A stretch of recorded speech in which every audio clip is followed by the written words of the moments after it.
Okay, let's talk about that. Okay, so this is the full process. Before we get to that, I'm gonna talk about your maximum allowable offer, and that'll kind of be embedded in what the question you answer us. Okay, so now finding this deal, right? This is called deal analysis. Finding a deal like this, where it's a value add property, you're trying to add value to the deal. You want it to get to the point where you're able to refinance out and get all your money back, right? How do you analyze a deal like that to the point where you know exactly what you want to get into, the price point you want to get into to purchase that property. And this is how it is, right? The first step is to determine the ARV, determining the after repair value, right? And we did that exercise yesterday on the MLS where we looked at the surrounding area, similar square footage, similar type of house, bedroom, bath, similar condition, right? Or not similar, what's the condition of it all fixed up, right? What's all fixed up, completely remodeled, what is a price point, right? Now take that, and then you want to determine your rehab budget, right? This is something we'll learn as the course goes on, but what expenses are involved in that property, and how do you quantify those components, labor, material, all that stuff, determine the rehab budget. Okay. Excuse me. Once you have that rehab budget, once you have the rehab budget, you're gonna deduct it from the 75%, right? You take the 75% of the ARV, which we did in the previous example, and then you deduct the rehab budget. And then you're gonna deduct the closing costs, right? And then you're gonna deduct, and this goes to your question, Shiraz, you're gonna deduct the cost of money, the interest rate, the holding cost of like what it's going to cost you to hold that property for each month, each of those 4, 5, 6 months, right? So typically it's like, you know, let's say that you agreed like on an 8% return or 10% return. That's going to be for a typical property that you buy for 200, like 170, 180 with rehab. It's going to be like 15, 16, $1,700, right? So you want to set aside six, seven, $8,000, right? This example shows it more further detail.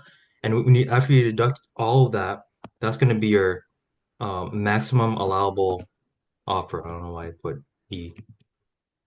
That's your MAO. Okay. So here's an example. ARV you've determined to be $200,000. Rehab cost is $35,000. Okay.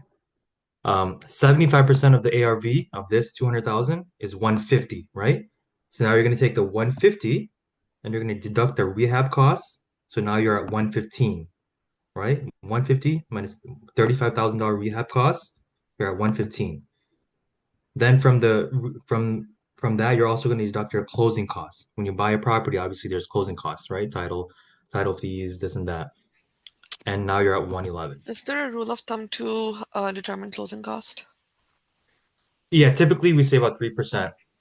When you're buying a property, throw in about 3% closing Okay. cost. And then okay, and then from there you're going to deduct the cost of, right? How much did it cost you, or is it gonna cost you to procure that loan from either your private lender or your hard money lender, right? How much is that going to cost? So if you're looking at 4 to 6 months, it's around $8,000 for a property that has an ARV of 200,000, right? So it'll be $8,000. So now you're at 103. So that is your maximum allowable offer. $103,000 is your maximum allowable offer in this scenario. Okay. Now, this is ideal, right? This is an ideal situation. If you're able to get this property for $103,000, like you've basically gotten a free property, right? In the sense that the money that you put out is going to come back to you in a couple months, and and you have a cash flowing property that has like what $50,000 of equity in it, right? Like it's free, right? Like you didn't pay to buy that property. Whatever you did pay, you got it back, right? But there's going to be scenarios where you're going to have some money, and this is where that the term stuck in the deal comes into play. So let's say that um, at closing, your your all-in cost ends up being more than the 150. It ends up being, let's say your rehab, you went over your rehab by 5 grand. And let's say your interest cost, let's say, yeah, and this is where it typically happens the most as your rehab cost went up. Or let's say that the property didn't appraise at 150, it appraised at it didn't appraise at 200, it appraised at 190. So now you thought it was going to be you thought your all-in cost was going to be 150, but after the new appraisal, instead of 200, the appraisal came back at like 190, and now you're at 140 as your 75%, right? So now at the closing table, uh you owe the first lender $140,000, but you're all in at 150. Your rehab budget went up, your appraisal didn't go through too well, and now you're all in at um right, you're all in at like 160, let's say, right? And your all-in costs here, right? So now what you're in a scenario where when you refinance at the closing table, you have to bring in $20,000 of your own money, and that's going to be stuck in the deal. Stuck in the deal, right? Now, there's varying degrees of which this happens. Sometimes you're stuck in the deal at $3,000, 5,000, 10,000. This is where you have to kind of this is where you have to determine whether this deal is a deal or not, right? And for some people, they're okay with leaving 10,000 in the deal because they know that after a year, the cash flow that comes from this property is going to make up for that, right? From a long-term standpoint, you're going to be okay. Joffrey, you want to add some comments to that?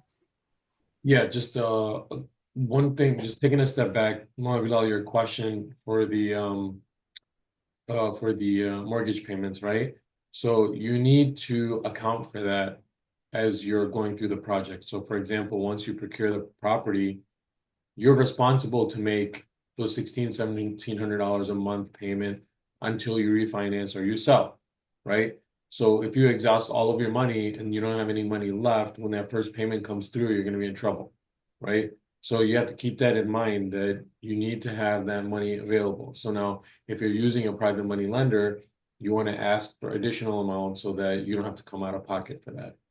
Also later on, we'll talk about when you're using a hard money lender, how to strategically schedule your draws so that you're not coming out of pocket for those payments, right?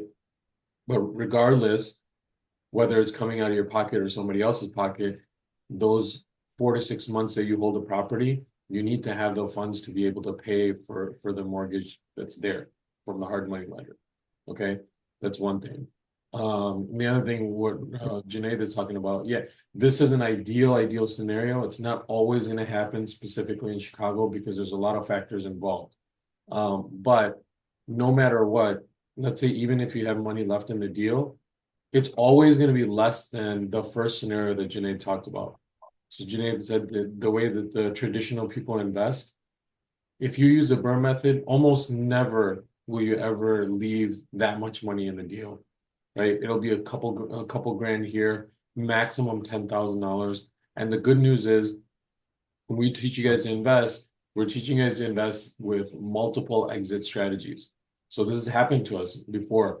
Our budget got blown out of proportion, right? Like something unexpected happened. The village came in, they said you have to redo the entire line that comes in.